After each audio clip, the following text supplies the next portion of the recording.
Amados irmãos, a paz do Senhor. Aqui de novo, pastor Gedeon Júnior, para hoje continuarmos sobre o assunto Paulo e as mulheres.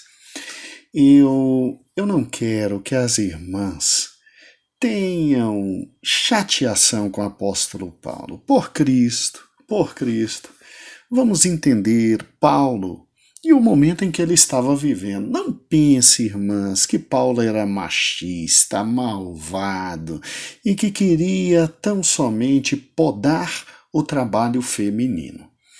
Este áudio de hoje é para conversar sobre Paulo e as mulheres e fazer as irmãs entenderem com calma um pouquinho mais o apóstolo Paulo. Vamos devagar? Vamos juntos? Aqui quem vos fala é pastor Gedeon Júnior e é com muita alegria que eu estou com cada uma de vocês, amadas irmãs, e você, meu querido e amado irmão. Vamos juntos então, agradecemos a liderança da igreja, a confiança de nossa amada pastora presidente Loide Ramos e o carinho de você que nos escuta. Deus nos abençoe a partir de agora. Muito bem, em primeiro lugar, quem lê Paulo de forma superficial, sem observar os detalhes, sempre terá a impressão que, infelizmente, Paulo não tem muito carinho com as irmãs. E que, obviamente, as igrejas que permitem às mulheres ter ministério estão erradas. Amados irmãos, vamos com calma, vamos devagar e vamos entender o que o apóstolo Paulo está falando, porque senão você vai acabar chegando à conclusão de que Paulo odiava as mulheres, não é verdade? Então vamos com muita calma, muita calma. Primeiro, você nunca pode pegar o apóstolo Paulo num texto específico e dizer que o apóstolo Paulo está trazendo todo o conhecimento sobre aquele ponto que ele está falando por causa do texto específico. Vou dar um exemplo para voltar ao caso das mulheres. Quando você olha para 1 Coríntios capítulo 7, que nós já estudamos, você tem a impressão de que Paulo está dizendo, olha, odeio o casamento, não se casem, fujam do casamento e é melhor viver sem estar casado. Aí é óbvio, é aquilo que eu te ensinei.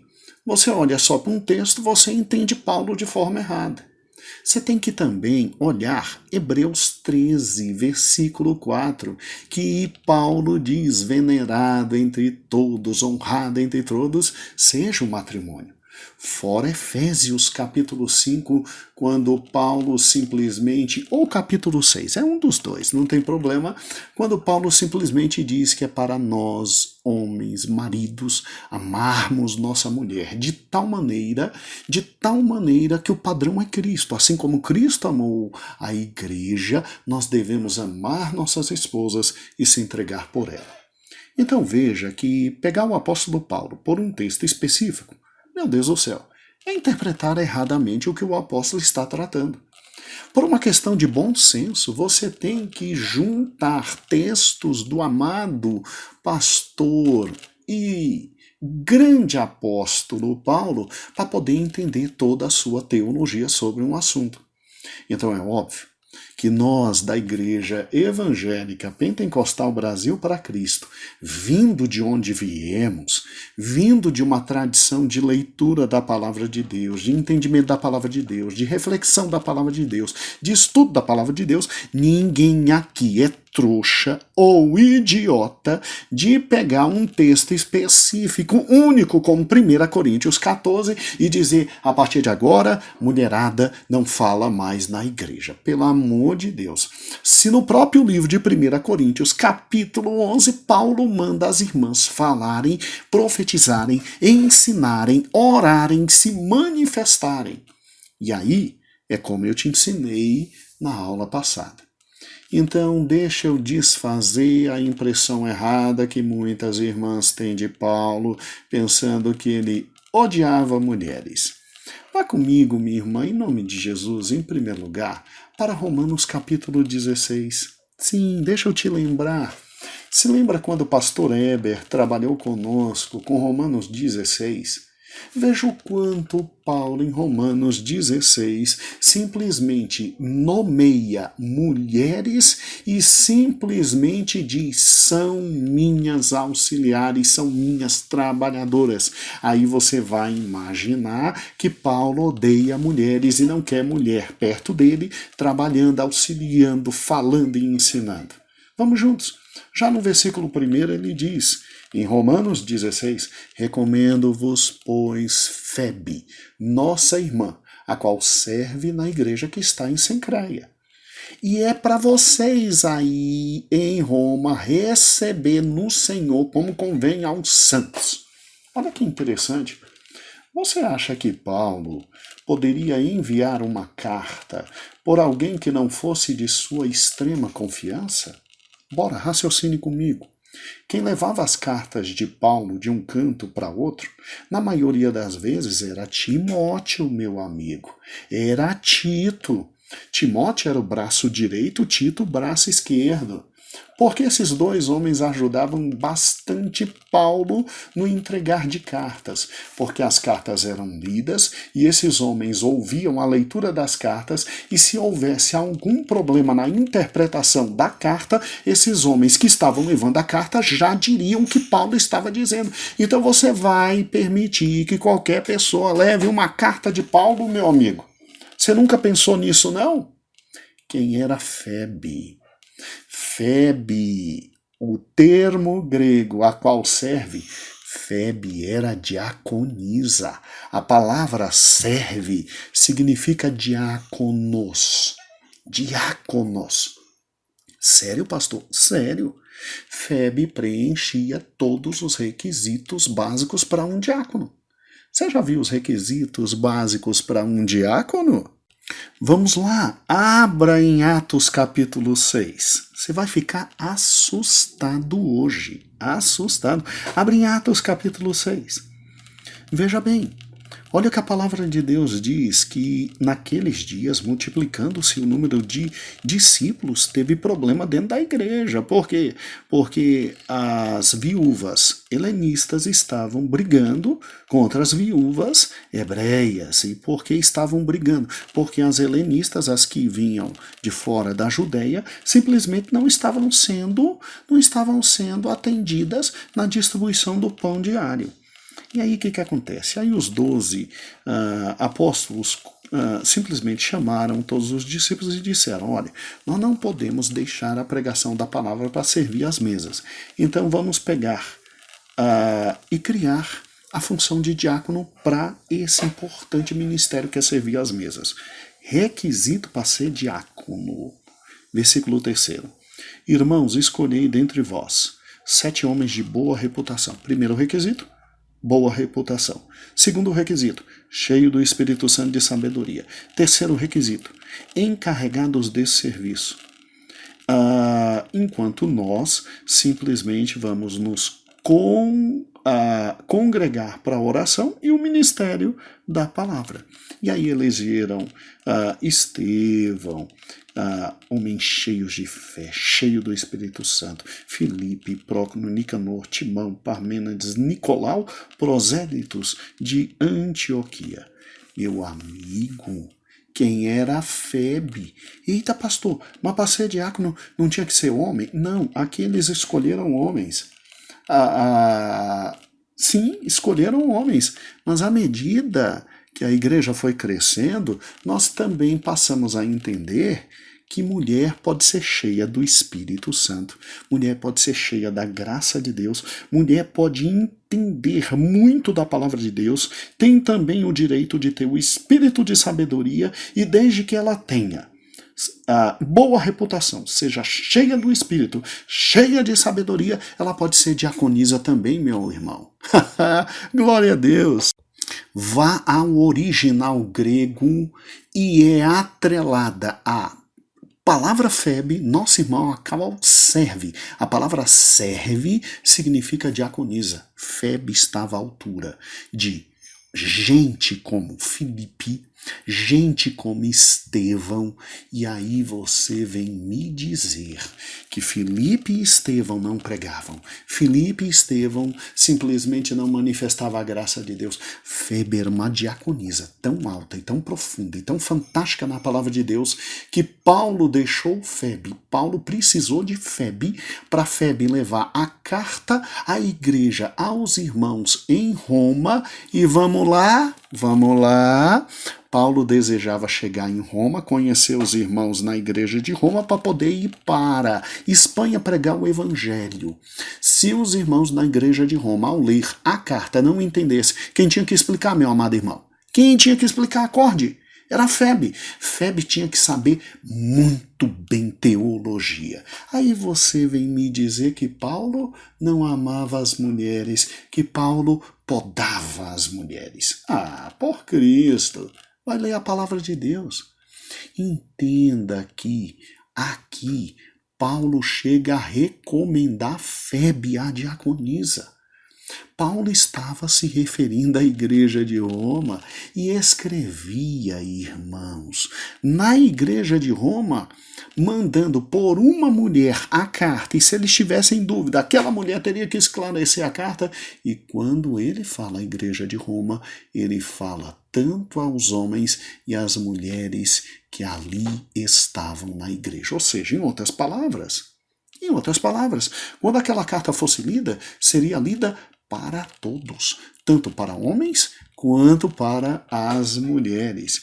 E aí você vem me dizer que simplesmente Paulo manda todas as mulheres ficarem caladas, num canto, sem falar absolutamente nada, é isso?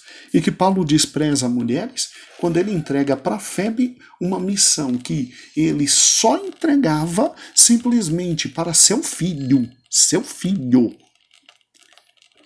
Timóteo, e seu filho Tito, meu amigo. Me vem com outra. Vamos lá, pegue Romanos, capítulo 16, versículo 3 e 4. Saudai a Priscila e Áquila, meus cooperadores em Cristo.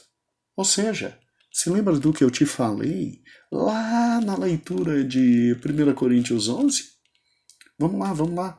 Paulo chega a dizer que Priscila e Áquila colocaram sua cabeça simplesmente a prêmio por causa do amor ao evangelho e a ele. E Paulo diz, que agradeciam a Priscila e a Áquila, não só ele, Paulo, mas todas as igrejas dos gentios. Paulo disse que estavam saudando Priscila e Áquila e que agradecia não só Paulo, todas as igrejas dos gentios. Quem conhecia Priscila e Áquila? Todas as igrejas dos gentios. Quem andava nas igrejas também pregando, não só Paulo, mas também Priscila e Áquila. Aí você vem e me pega. 1 Coríntios, capítulo 14, que diz, a mulher não fale. Como é que se explica que Priscila falava nas igrejas?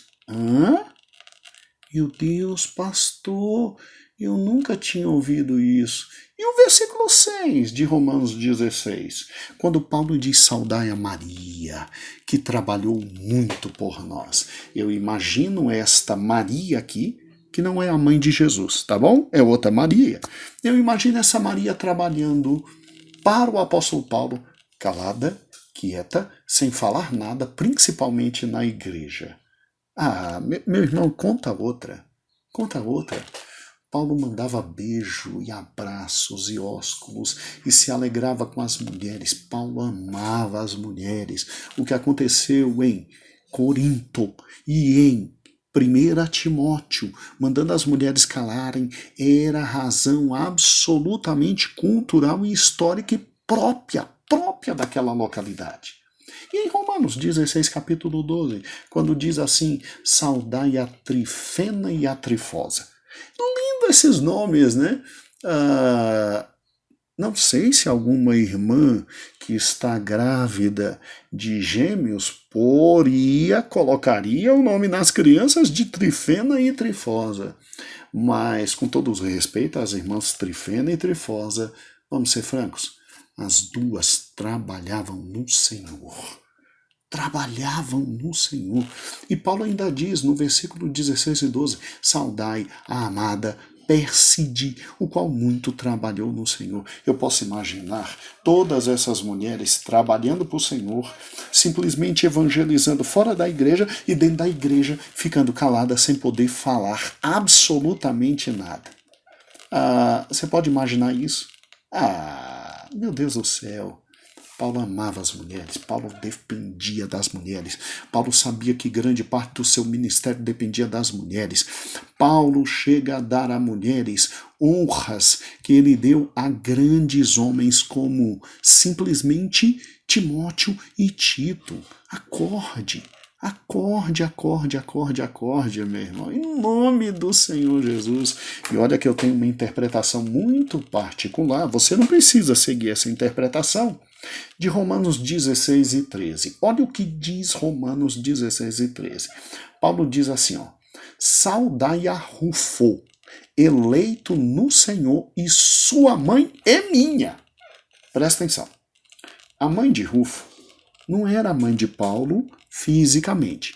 Ou seja, esta mulher que não tem nome, que Paulo chama minha mãe.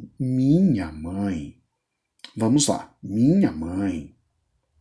Essa mulher era a mãe física de Rufo, que era grande auxiliar de Paulo. Mas essa mulher Paulo chama de minha mãe. Tudo bem, eu sei que a maioria dos irmãos interpreta como uma mulher amorosa que recebia Paulo em sua casa, que dava a Paulo todo o carinho, e era tão amorosa que Paulo se sentia abraçado como um filho por uma mãe. Só que eu estava estudando um pouquinho essa mulher sem nome, e você sabia que para o judeu chamar uma mulher de mãe significava que ele tinha aprendido muito com ela? Sabe por quê?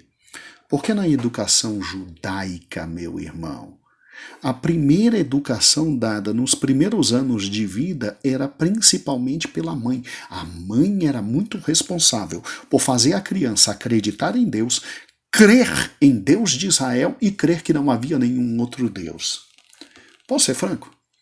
Alguém da altura do apóstolo Paulo chama alguém de mãe, não é só porque ela era amorosa, carinhosa, dava uma cama quentinha quando Paulo estava na região e comida maravilhosa, não. Essa mulher conhecia muito de Bíblia, meu amigo. E essa mulher sentava Paulo no colo e dizia: oi, não é assim não. Mas calma, isso é uma interpretação minha. Você não precisa seguir minha interpretação aqui no versículo 13. Irmãos, Paulo dependia de mulheres. Paulo amava mulheres. Paulo amava cada uma das suas grandes mulheres que ajudavam em toda a sua carreira cristã. Então é óbvio que quando ele fala em 1 Coríntios capítulo 14, mulher fique calada, é só para a pobre da irmã nova convertida, que não era para trazer os costumes dela lá do templo de Afrodite para cá. Quando ela fala lá em Timóteo, quando Paulo fala lá em Timóteo, a mulher fica calada, está falando também com nova convertida. Paulo dependia de muitas irmãs para o seu trabalho e vai me dizer que essas mulheres aqui não ensinavam. Meu Deus do céu, Priscila pegou Apolo e levou para casa e ensinou Apolo, junto com seu esposo, mas ensinou Apolo.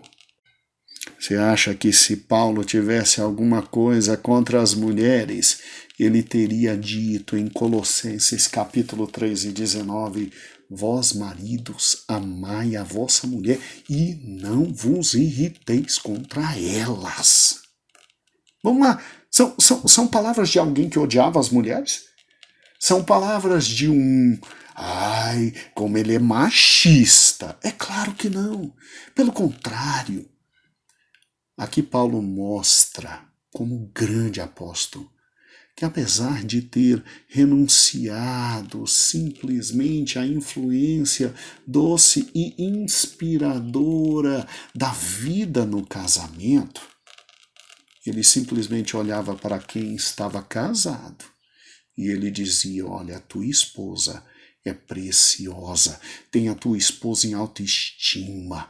Ame-a como Cristo amou a igreja e preste atenção, leve seus conselhos a sério, ouça sua esposa, não irrite sua esposa e a ame, a ame, a ame. Você acha que Paulo simplesmente não trataria as mulheres como Jesus tratou? Com amor e com carinho? Irmãs, não fiquem irritadas com Paulo. Quando Paulo mandou as irmãs em 1 Coríntios ficarem caladas, ele não falou com todas as irmãs da igreja. Ele falou somente com aquelas que ainda não tinham maturidade para simplesmente manifestar a palavra de Deus, as novas convertidas e que vinham de todos os rituais pagãos ali de Afrodite. Quando Paulo também está falando lá a 1 Timóteo, ele fala com irmãs da mesma natureza e que estavam ainda com problemas para falar porque vinham de toda a religiosidade concernente à deusa de Éfeso, a querida Diana. Vamos ser francos? Vamos ser francos. Nós estamos numa igreja pentecostal. A gente não é bobo de interpretar Paulo por um único texto. Nós não somos malucos. Nós não somos malucos. Vamos ser francos. Você já viu uma mulher pentecostal calada, calada, calada? Quem já viu numa igreja pentecostal as mulheres em silêncio não podendo falar? Ah, minha irmã, fale.